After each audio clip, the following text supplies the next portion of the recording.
Hi, podcast friends. I'm inviting you to join me for a virtual viewing party. That's right, this April 9th at 7 p.m., we'll be watching the online premiere of the new season of our show, featuring none other than activist and scholar Angela Davis, and then we'll be talking it over afterwards in a live Q&A with me. The viewing party is open to members and non-members. Register by subscribing to our newsletter at lauraflanders.org, and we'll send you all the information. Members contributed questions for Angela before I sat down to interview her, and we're going to be making a habit of that for guests coming up. Not a member yet? Become one now by making a one-time donation, or better yet, make it monthly at lauraflanders.org. We really appreciate your support. The Laura Flanders Show is now Laura Flanders and Friends. Same mission, more voices, new talent. We're looking forward to introducing you to new co-hosts, reporters, and special guests throughout the months ahead. So keep up with the changes by signing up at lauraflanders.org. See you April 9th. Now on with the show.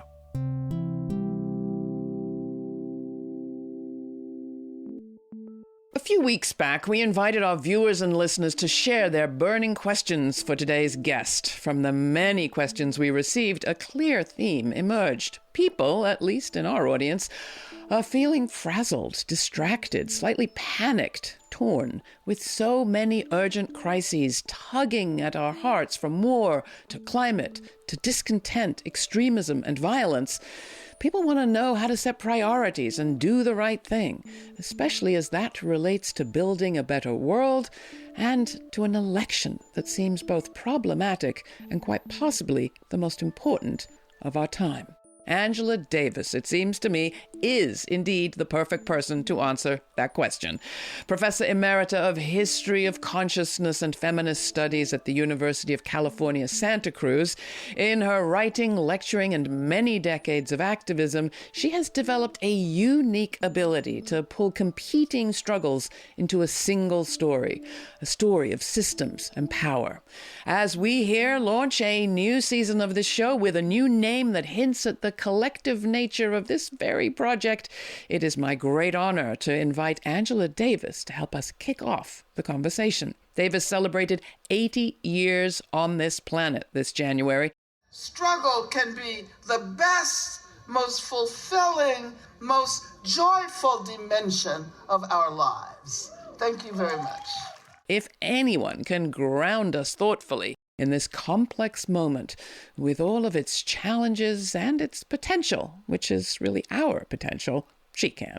Angela Davis's most recent books include Abolition, Feminism Now, written with Gina Dent, Erica Miners, and Beth Ritchie, and an essay collection, the first volume in a series titled Abolition, Politics, Practices, Promises. It's just out from Haymarket. She is a super synthesizer, not to mention survivor, and I am very glad to welcome Angela Davis to the show. Welcome. It's wonderful to see you, Laura. You too, Angela. And I have to just start, as I've taken to starting every conversation, with just a kind of grounding question of what's uppermost of your mind and your heart these days as we begin this talk.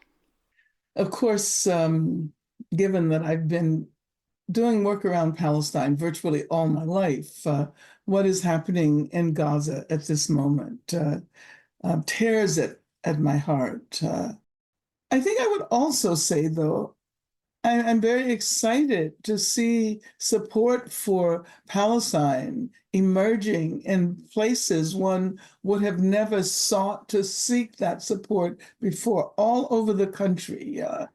People are rising up, they're demonstrating. Every time I give a talk and mention Palestine, people come up to me and thank me for mentioning a subject which oftentimes is subject to censorship and even self-censorship in their communities. It is very different from even 10 years ago, when one would mention Palestine on a program or you in a talk. The reaction was very distinct from today. Then it was very much the kind of shutdown. Today it's an engagement. What do you think is contributing, apart from the horror, to the differences you're seeing today, both here and internationally, globally? as someone who has always attempted to ground my ideas and my perspectives in collective activist work, I would say that the ongoing solidarity work, the work that I've participated in for decades is finally beginning to show its results. Oftentimes when we do this work around any issue related to liberation, we never know really whether we will be able to witness the consequences of this work. And we don't do it for that reason. We do it for posterity. We do it in order to guarantee that there will be new generations attempting to build a better world. But I should say, as someone who, as you pointed out, just marked my 80th year on this earth, I'm so thankful that I've lived long enough to witness some of the results of the collective work that has been done by so many people all around the world.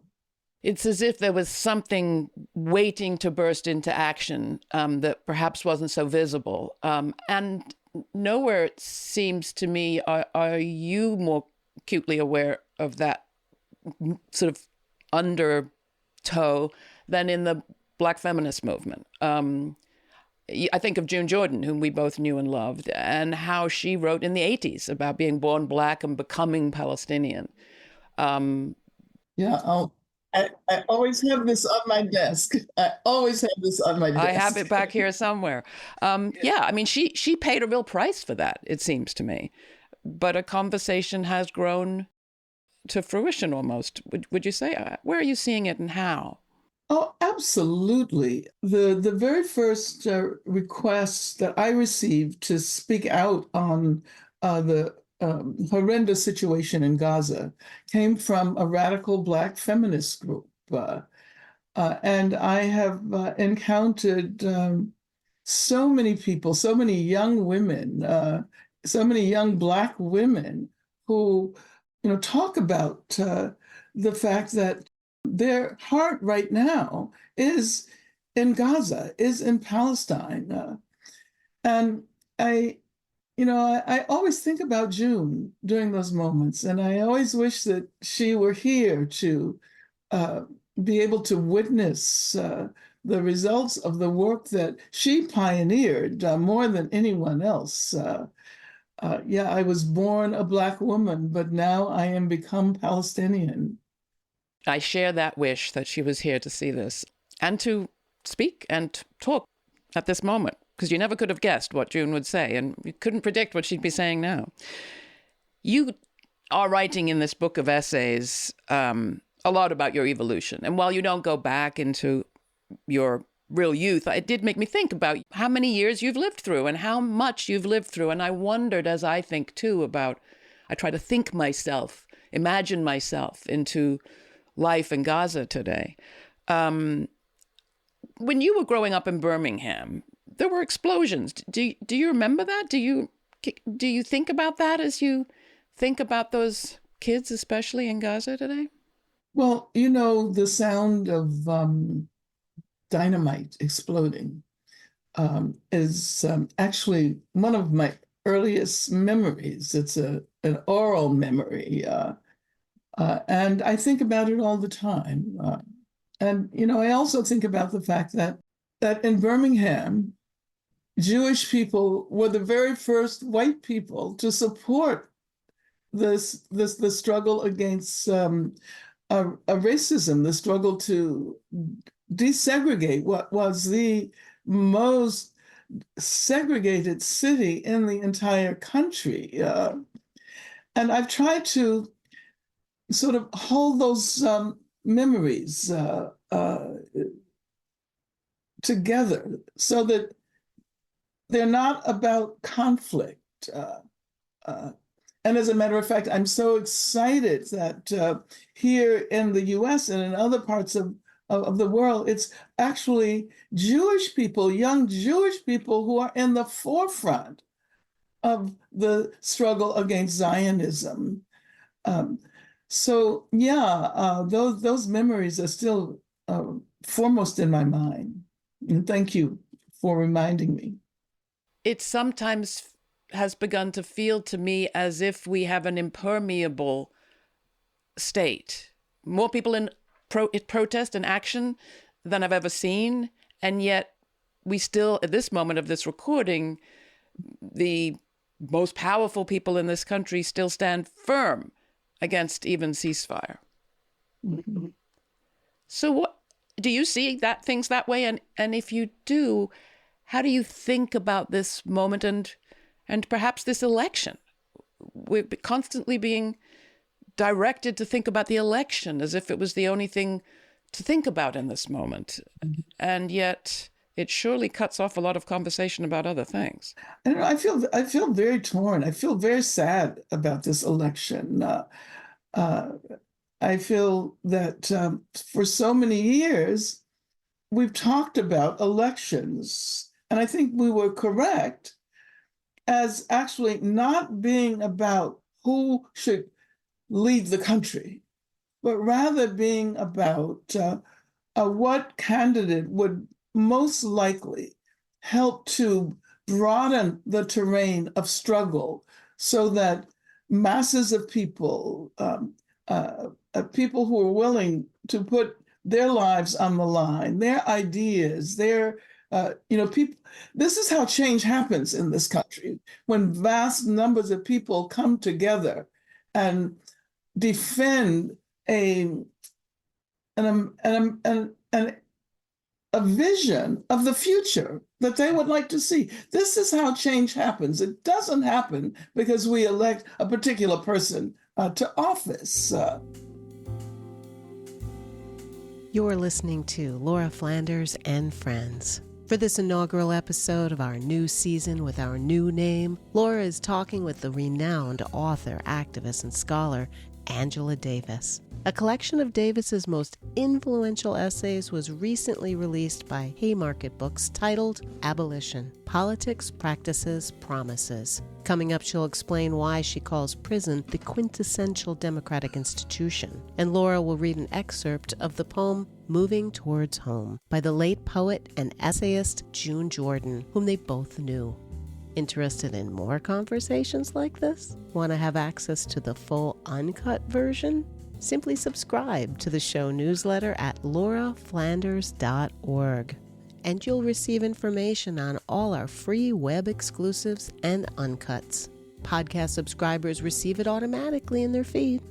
There's much to come, but first here's State of the Nation by Bokani Dyer, featuring Damani Nkosi from his full-length album Sekaba, released on Brownswood Records. Dear citizens of the world, in every corner of the world, to all the visible and hiding, whatever language you speak, whatever religion you practice for your sanity, I'm here to address you and bring light to a dark time that we facing and have been facing for quite some time now. Thousands of years and counting. We are in a different stage of an ancient war. And no matter what the enemy is doing on the outside, the real war is happening on the inside. So what I'm here to do is remind you of who you are and whose you are. Remind you that you are definitely operating in a simulated world where everything has been planned for you, and for you to follow suit under the impression that you somehow had a great idea. However, we must bond together as humans. We must love one another more than ever. Well, that gets to your book. I mean, one of the essays in here is the essay Prison, a Sign of U.S. Democracy, in which you write that our incarceration system, our prison system, is the quintessential democratic institution. What do you mean by that? What's that connection? The institution of the prison has always served as a way to remind us who is and is not free. I am free, quote unquote, because I am not in prison. It's a kind of negative affirmation of the status of freedom. But it also reminds us that the democracy that we have been told to support is a capitalist democracy. It is a democracy that is not so much about the people who inhabit a particular space controlling collectively their own destiny. It is about, who has property, who has affluence, who has influence. And as a matter of fact, the prison as an institution emerges precisely at the same moment as the American Revolution, U.S. democracy. And that democracy of rights only affected a small minority of people. We all tend to assume that democracy is about all of the people collectively controlling the destiny of the country, but it was really only about white men. It was only about white affluent men. They were the only ones who were able to vote. And that indeed is about a democracy of the minority, which, ought to be a contradiction in terms. So I think it's really important to look at the institution of the prison in the way in which it serves as the proof of rights or no rights. And this is the way in which it serves as a kind of, negative evidence of who is free and who is not. The nature of the punishment is supposed to be precisely the divestment of rights. And it is only possible within the context of a society that has accorded those rights. Right. So in that sense, the prison is a deeply democratic institution in a kind of ironic way. You also write that the prison enables us as a people and as a state to avoid engaging with the problems, the real problems that we face. And clearly, we are really failing to engage at this moment. And as prison has grown, welfare provision, social provision has declined. It's been written about. Do you think we're at a turning point? I mean, is this version of democracy, capitalist democracy, as you describe it, ready for a redo? Are we ready? And what might that look like? What might the democracy that we need look like, do you think? Well, I think that over the last period, we've seen evidence that increasing numbers of people are deeply dissatisfied with the kind of democracy, quote unquote, that we supposedly inhabit.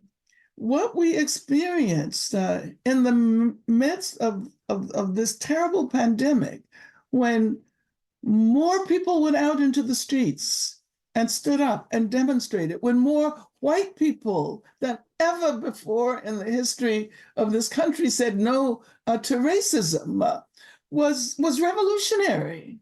When people went out into the streets and demonstrated, we had no idea how the COVID virus was transmitted.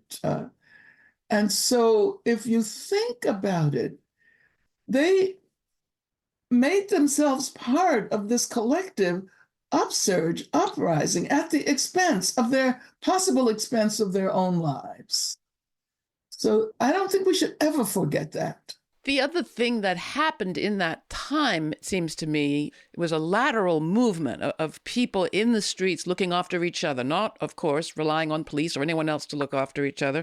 There was a sense that people were stepping into a role in their lives in relation to other people that they'd been kind of leaving to, they'd been leaving to government or to private services or to for hire of one kind or another. And so when people say this election is a repeat of the last one, I think it can't possibly be. but can it? Well, I think we've been fundamentally changed. But there are those who don't want us to recognize the extent to which we have been changed. We have to continually remind ourselves that we are actually really powerful. If we were not, we would not have all of these efforts to change school curricula to prevent young people from getting a sense of the meaning of Black history, to recognize Black history not only as the history of Black people, but the history of the most important struggle for democracy in this country. We'll talk more about that. I was just in Idaho and talked with people who said that they believe the state, in effect, has no meaning for them anymore. It is unmovable, unresponsive, and that has both kind of clarifying aspects and frightening ones as people find other allegiances instead of that. How do you think about it? What do we need as an alternative, and how do you address this moment where it does feel as if we need to reinvent? There's a kind of similarity of the prison and the state in the ways in which they are perpetuated through ideology. In both instances, they are represented as permanent. Oftentimes, people think of both of these institutions as having always existed in the past, and therefore they will always exist in the future. But in both instances, these institutions are products of history. The prison only came into being in the late 1700s, early 1800s. The state is a product of the bourgeois revolutions. It's a product of capitalism. And if we can't try to imagine other modes of human community, if we assume that the state will always be the most perfect mode of human community, then that means that we assume that all of the repressive apparatuses which constitute the state, armies, prisons, police, will be the foremost in our communities. And so we're asking, abolitionists ask us to try to imagine new ways of coming together that do not require violence, that do not require racism, that do not require patriarchy. How was your own thinking around abolition and incarceration and policing affected by your work and understanding around Palestine? Well, okay. First, I think since we are talking about abolition and democracy, I'll also evoke Du Bois here. To go back and seek lessons from the history of the first abolitionist movement, when Du Bois pointed out that it was not so much a question of getting rid of the institution of slavery, although it was about that, but that in and of itself would not manage to root out the ways in which slavery had infected every aspect of U.S. society. I think, one of the reasons Black people have identified so deeply with Palestine is because in both instances, there have been protracted struggles. In both instances, it has been necessary to imagine beyond what appears to be possibility. I always ask our guests what they think the story will be that the future tells of this moment. We've been talking a little bit about that relationship between past, present, and future. But what do you think, looking ahead, will be the story the future tells of now? Well, I can only say that I hope the future unfolds in such a way as to be able to look back and grasp the contributions of vast numbers of people who aren't even considered as history makers today. The real changes come when people vast numbers of people, working class people, poor people, come together and consolidate a vision of the future. I hope that it is a future that knows how to recognize how change happens.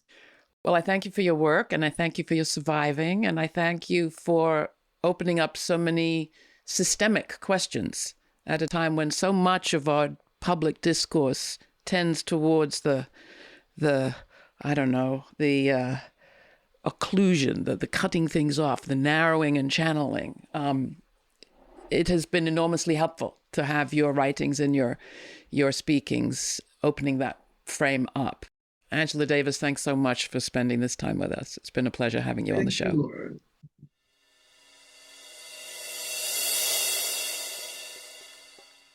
June Jordan's poem, Moving Towards Home, has been cited frequently over the years of this program, especially in the last few months.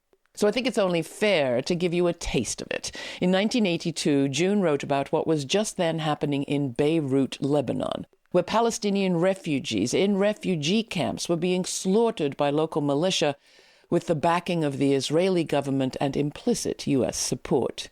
In the poem, she writes about unspeakable events that she would prefer not to be speaking about, because, as she writes, I do not wish to speak about unspeakable events that must follow from those who dare to purify a people, those who dare to exterminate a people, those who dare to describe human beings as beasts with two legs, those who dare to mop up, to tighten the noose, to step up the military pressure, from those who dare to close the universities, to abolish the press, to kill the elected representatives of the people who refuse to be purified. She doesn't want to speak about those things because, as she says, I need to speak about home. I need to speak about living room, where the land is not bullied and beaten to a tombstone. I need to speak about living room, where, as she writes, my children will grow without horror. I need to speak about living room, where the men of my family between the ages of 6 and 65 are not marched into a roundup that leads to the grave. She needs to talk about living room, she says, because I need to talk about home. I was born a black woman, and now I am become a Palestinian.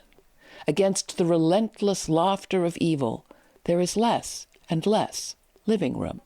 And where are my loved ones? It is time to make our way home. You can find June's full poem in the collected poems of June Jordan under the title Directed by Desire, published by Copper Canyon Press.